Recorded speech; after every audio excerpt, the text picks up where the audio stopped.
नमस्कार मेरे प्यारे मित्रों।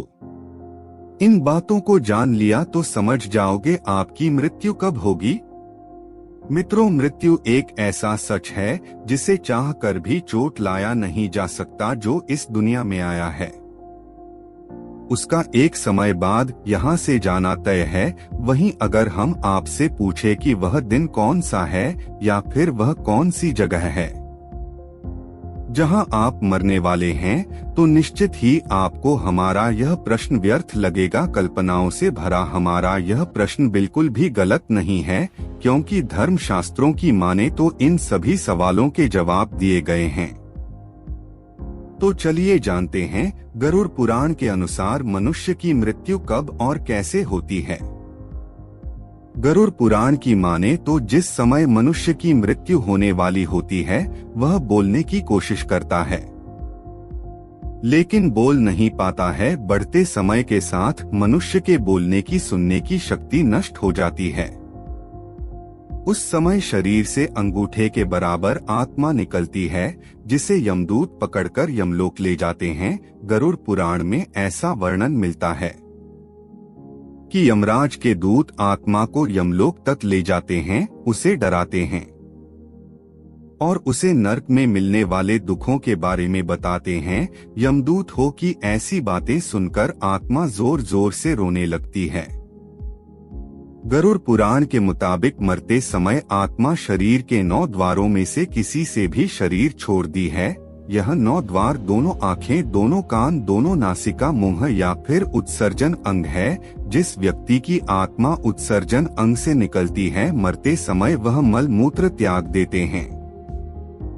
हालांकि गरुड़ पुराण में इस तरह से प्राण का त्यागना अच्छा नहीं माना जाता। गरुड़ पुराण में भगवान विष्णु गरुड़ को बताते हुए कहते हैं कि जो लोग मोह माया में फंसे होते हैं और वही उनके अंदर जीने की तमन्ना बहुत ज्यादा होती है, इसके साथ ही परिजनों की और भी मोह ज्यादा होता है। ऐसे लोगों की मृत्यु निकट आने पर आंखें काम करना बंद कर देती हैं, कान से सुनाई देना बंद हो जाता है, कब अधिक होने लगता है और वह चाह कर भी कुछ बोल नहीं पाता। ऐसे लोग परिवार के मोह के कारण प्राण नहीं छोड़ना चाहते, फिर यमराज के दूत बलपूर्वक उसके प्राण निकालते हैं और ऐसे में जब उनके प्राण आंखों से बलपूर्वक निकलते हैं तो आंखें उलट जाती हैं। बता दें, शास्त्रों के अनुसार जो लोग जीवन भर धर्म के मार्ग पर चलते हैं, उनके प्राण मुंह से निकलते हैं, यह बहुत ही शुभ माना जाता है। इसके साथ ही जिन लोगों के प्राण मुंह से निकलते हैं, उन्हें यमलोक में बहुत कष्ट नहीं भोगना पड़ता। ऐसे लोगों के प्राण जम्मू से निकलते हैं तो उनका मुंह टेढ़ा हो जाता है। शास्त्रों के अनुसार नाक से प्राणों का निकलना भी बहुत शुभ माना जाता है। गरुड़ पुराण के मुताबिक इस तरह से उन्हीं लोगों के प्राण निकलते हैं जिन्होंने परिवार में रहते हुए सारे पर्स निभाए हो और मन को बैरागी भी बना लिया।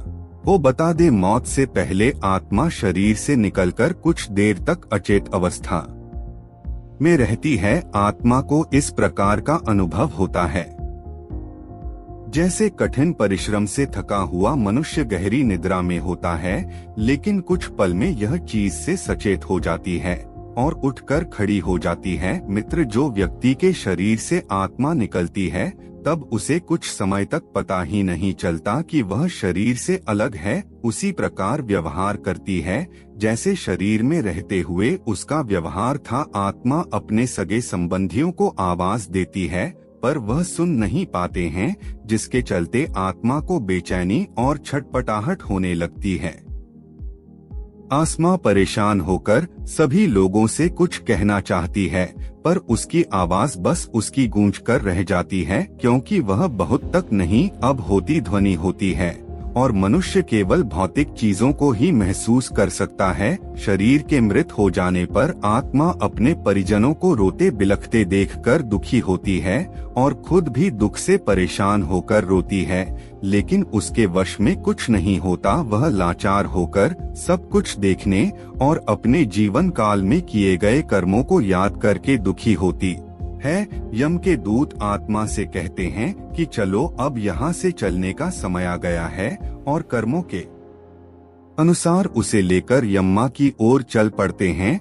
वहीं मृत्यु के बाद मनुष्य के कर्मों के अनुसार उसे स्वर्ग या नरक मिलता है। बता दे गरुड़ पुराण के अनुसार सबसे पहले मृत्यु के बाद आत्मा को यमदूत केवल 24 घंटों के लिए किए जाते हैं और 24 घंटों के दौरान आत्मा को उसके द्वारा किए गए सभी पाप और पुण्य दिखाए जाते हैं। इसके बाद उस आत्मा को फिर से वही छोड़ दिया जाता है जहां उसने अपने प्राणों का त्याग किया था और अगले 13 दिनों तक यह आत्मा वही रहती है। जब उसकी धरती पर 13 दिन बीत जाते हैं तब उसे वापस यमलोक ले जाया जाता है।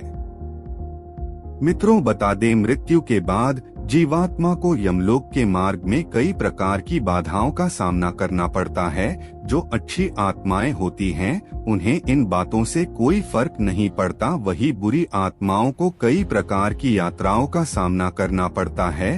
तो मित्रों, आपने देखा कि गरुड़ पुराण के अनुसार मनुष्य की मृत्यु कब और कैसे होती है।